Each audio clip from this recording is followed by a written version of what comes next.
What is going on, guys? Welcome back to another beta coverage. So again over here we have the third beta of the Galaxy Note 20 and the Note 20 Ultra based on the One UI 3 Android 11.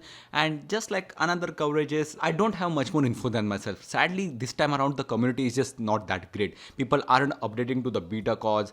The early reviews like from me and from the screenshots are just not justifiable. Like for some of the simpler things like the quick settings panel, this just takes time to grow on you. It just looks very weird when compared to the One UI 2.5, but trust me, it's actually really good.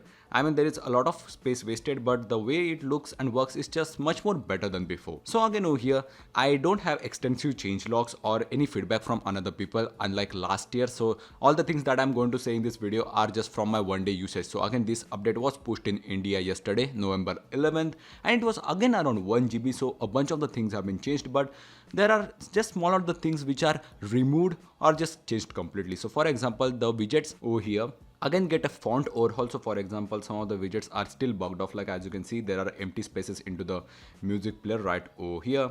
Then again, the RAM usage over here is pretty good, to be honest. Once you clear it, it's almost around 4.2 gigs, which is a lot better when compared to the One UI 2.5. Then again, if you just go to the quick settings panel, again as you can see, a lot of notifications, mostly Samsung's crap.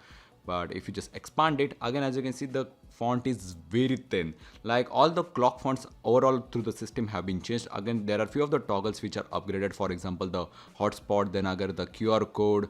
I guess even the wireless power shed looks a bit more roundish.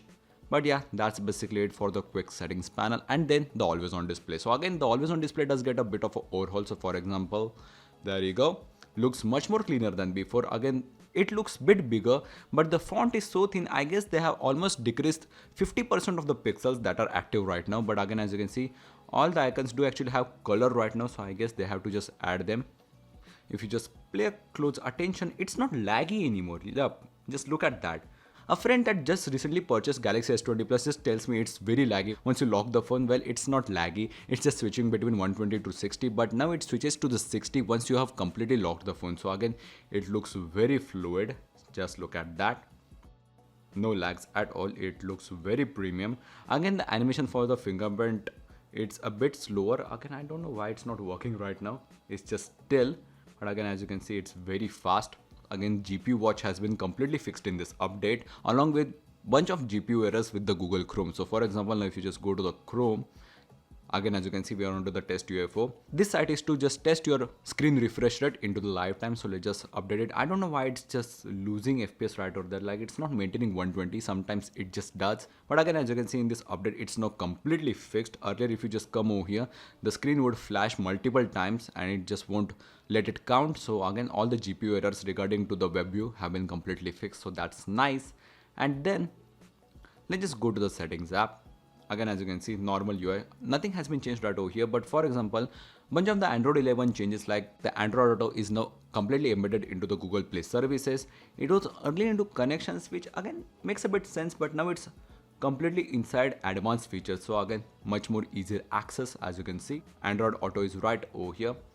Not any kind of functional changes, but just going down again into the developer options, I only found couple of changes, but you can go now to the GPU watch, and the GPU watch now has a complete overhaul. So again, this is a completely system embedded feature. I don't think this should be inside the developer options. Again, this is a version 2.0, so you can have multiple widgets right over here. And unlike before, you just don't have to set it for per app. You can just turn it on and leave it aside. Then again, you have general settings like the update interval, background transparency. So let's just increase it, graph grid, margins right over there. Again, you have more widgets or create a custom widget. So let's just try some widget presets which are load FPS, which are currently right over there, or even text like the context info.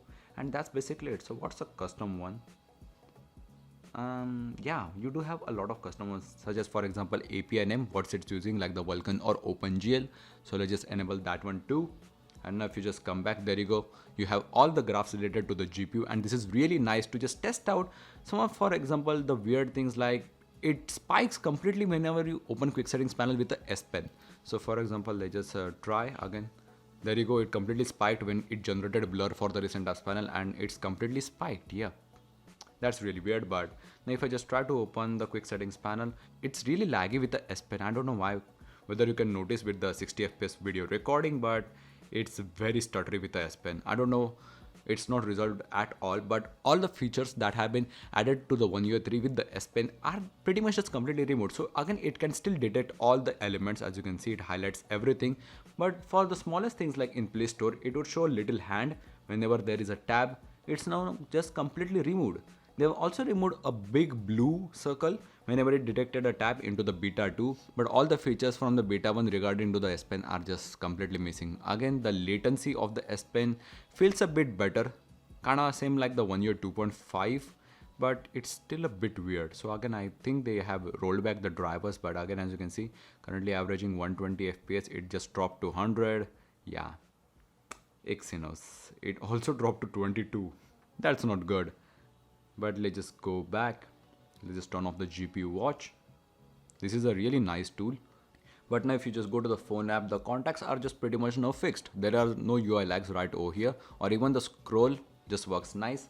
Again, if you don't already know, it also shows the time of the outgoing call, the number, again, what kind of network you're on, like the Wi-Fi or LTE. So that's really nice. But there are still a lot of messes regarding to the gallery. So for example, let's just go there, screenshots. There you go, this was the beta 3 changelog. So again, the build number over here is ZTK7. So again, it's the beta 3 for the Galaxy Note 20 Ultra, almost one of the last betas for the Galaxy S20 series, as Samsung has also announced the beta program for the Galaxy Note 10 Plus, so that's really exciting. But yeah, Samsung has been just getting poorer and poorer in terms of changelogs. Even the Samsung member app just tells us nothing. So for example, let's just go there. I don't know why it took such a long time, but notices. Third beta, there you go, just nothing. Weird as bugs like while performing capture edit right after DeX has been connected, top bottom areas are cut. Like who even notices that? That's like a normal Android glitch. One UI home has been updated, well quite honestly it has been downgraded. So for example, there are a bunch of animations that Samsung did actually add into beta 2, which really added that iOS style premium effect. So for example, the wallpaper would zoom in and out just like Android 11. For example, if you just drag down the quick settings panel in Android 11, the wallpaper zooms out. Now that's completely gone.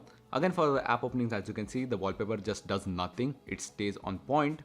And even while exiting the app, there is no blur. So all the animations regarding to the beta 2 or beta 1 have been completely removed, but it does feel a lot smoother. But it's a 1 lakh rupee phone with 550k Antutu benchmark.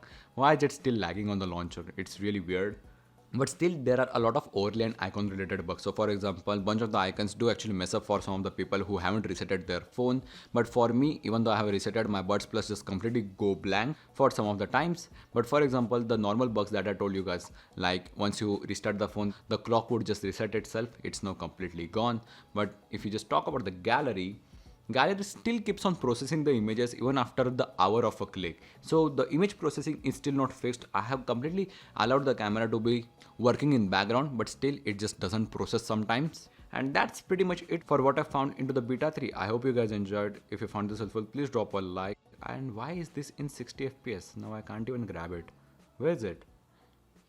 There you go. I don't know. This is in like 30 or 60 FPS. And yeah, see you guys in the next one. Peace.